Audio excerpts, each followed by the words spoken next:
wounded, as you said, essentially bringing a knife to a gunfight, a rifle versus a shotgun, a semi-automatic versus a pistol. 5 to 100 shots fired at this baseball diamond. He describes a shooter inside a cylinder block dugout. Congressman Brooks was at bat and heard this shots fired. He then heard his colleague, Representative Scalise, scream. They say he was shot. I mean, imagine this, George. Two members of Congress then rushing to his side to apply a tourniquet on this congressman to try to stop the bleeding. A semi-automatic weapon was used. They say the security detail tried to return fire.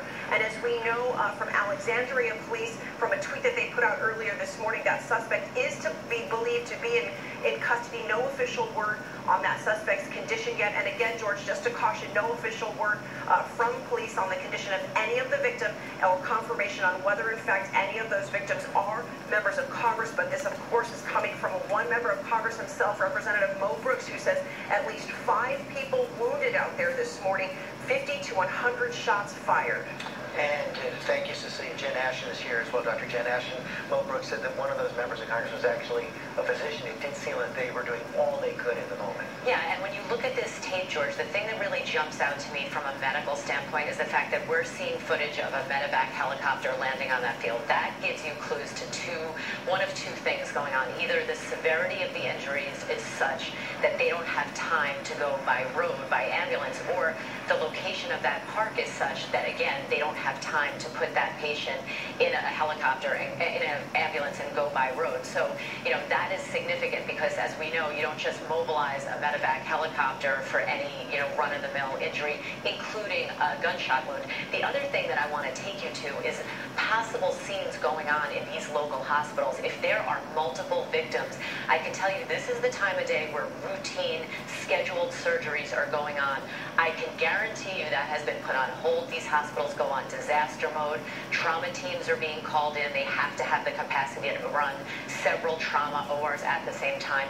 Blood bank is being put on disaster mode, and they are not bringing in your run-of-the-mill appendix or knee surgery while this is still evolving. Of course, top-level medical facilities all in and around Washington, D.C., Alexandria, just outside Washington. I want to go back to Pierre Thomas now for more on this. We are starting to get the crackle from the Alexandria City Fire Department talking about one suspect in custody, calling for medics, 5 people down.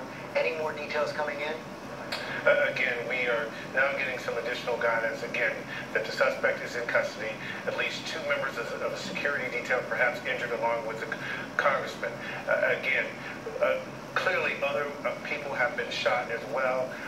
This level of activity, FBI involved, DHS officials are scrambling to get additional detail because they need to alert the entire federal law enforcement community to make sure everyone knows what is transpiring here, George. And Pierre, as they bring in all the law enforcement community, as they bring in the FBI, as they bring in ATF, are they getting any word at all from Homeland Security of any kind of information or chatter coming in?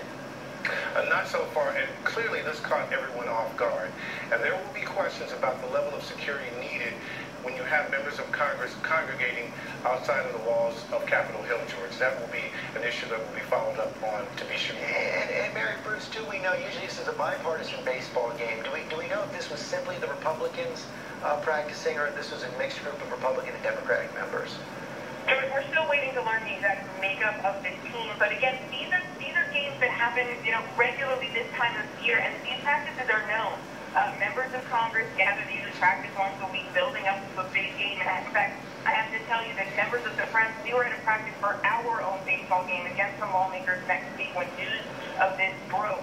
And people know where these games are held. They know where people practice, and usually it's a fun opportunity for lawmakers to get together. We are all waiting to learn exactly who was at that game or who was at that practice, which members of Congress, but it certainly would not have been a secret that this was an area where members of Congress would be gathering for what is supposed to be a really fun annual event. And you are looking at live pictures from the scene right now. That is the Delray Park in Alexandria, Virginia, where members of Congress were gathered earlier this morning around 7:15 for a baseball game, and a shooter opened fire.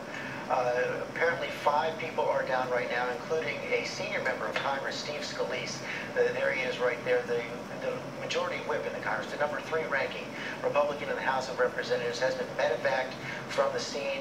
According to the first reports we have right now, members of his security detail, senior members of Congress have security, were engaged the shooter with gunfire. And I want to bring in Brad Garrett, Chief Brown, former chief of the Dallas Police Department, now an ABC News contributor as well. We see those police on the scene now. That is an active scene. At this point, you see all the police gathered there right now. We know that at least one member of Congress has been medevaced. Al, what next will the police be doing on that scene, Chief Brown? Good morning, George. We're trying as police officers to see how wide this perimeter needs to be to capture just where this subject might escape to. So we're looking to cut off escape routes and widen the perimeter enough. And then we can close it in and fill in the gaps with responding officers. So that's the first thing, is to, after you tend to the wounded and get them medical treatment, is to make sure your perimeter is wide enough to capture any escape routes of this suspect.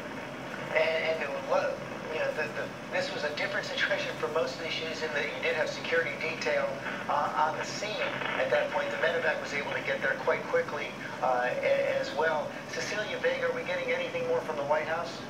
No, George, we're not. We know that the president and the vice president are monitoring this closely. Vice President Pence is supposed to be speaking to home builders in a little over half an hour.